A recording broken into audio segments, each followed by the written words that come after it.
Hello friends, આજે ફરીથી આપણે પ્લસ એકાઉન્ટિંગમાં એક અલગ પોઈન્ટ જોશું. ફ્રેન્ડ્સ, આજનો આપણો પોઈન્ટ છે ડેટા ફ્રીઝ. એટલે કે આપણે મિરેકલમાં પ્લસ એકાઉન્ટિંગમાં કાંઈ પણ ડેટા ફ્રીઝ કરવા હોય તો એ કઈ રીતે કરી શકીએ. તો સૌપ્રથમ આપણે પ્લસ એકાઉન્ટિંગ ખોલી ડેમો વર્ઝન છે એ ખોલી લેશું. ત્યાર પછી અહીં યુટિલિટીમાં જશું ફ્રેન્ડ્સ. એમાં આપેલું છે એડવાન્સ યુટિલિટી. એમાં છે ફ્રેન્ડ્સ ડેટા ફ્રીઝ. અહીં તમારે ક્યાંથી ક્યાં સુધીનો ડેટા ફ્રીઝ કરવો છે એ તારીખ નાખવાની રહેશે. અહીં 1/4 થી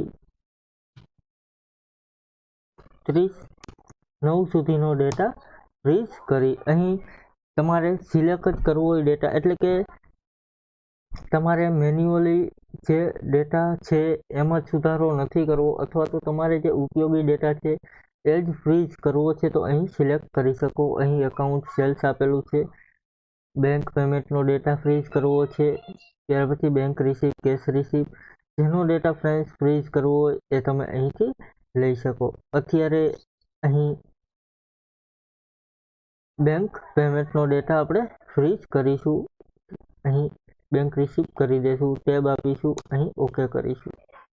હવે આ ડેટા ફ્રીઝ થઈ ગયો છે ફ્રેન્ડ્સ. અહીંથી રિપોર્ટમાં જશું, એકાઉન્ટ બુક, એમાં બેંક બુક.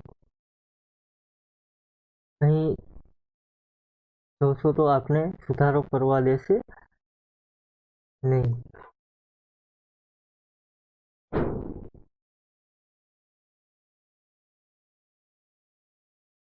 અહીં કેશ એકાઉન્ટ લેશું.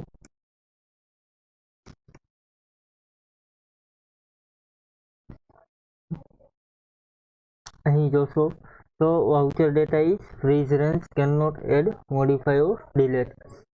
એટલે કે અહીંથી આપણે ડેટા કંઈ પણ મોડિફાય અથવા તો ડિલેટ કરી શકીએ નહીં. ફરીથી એ ડેટાને અનફ્રીઝ કરવા માટે યુટિલિટીમાં જશું, એમાં એડવાન્સ યુટિલિટી. અહીં ડેટા ફ્રીઝ આપેલું છે. અહીં ક્લિયર ડેટ કરીશું. ત્યાર પછી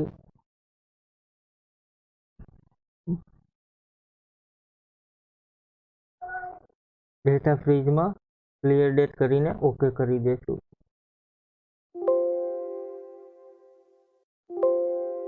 બહાર નીકળીશું. હવે આપણે એ ડિટેલ સુધારવા દેશે.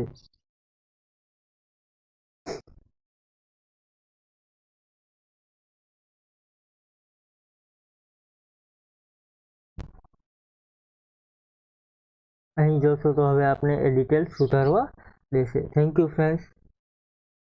આજનો પોઈન્ટ અહીં પૂરો કરીએ. કાલે ફરીથી એક નવો પોઈન્ટ જોશું. Thank you.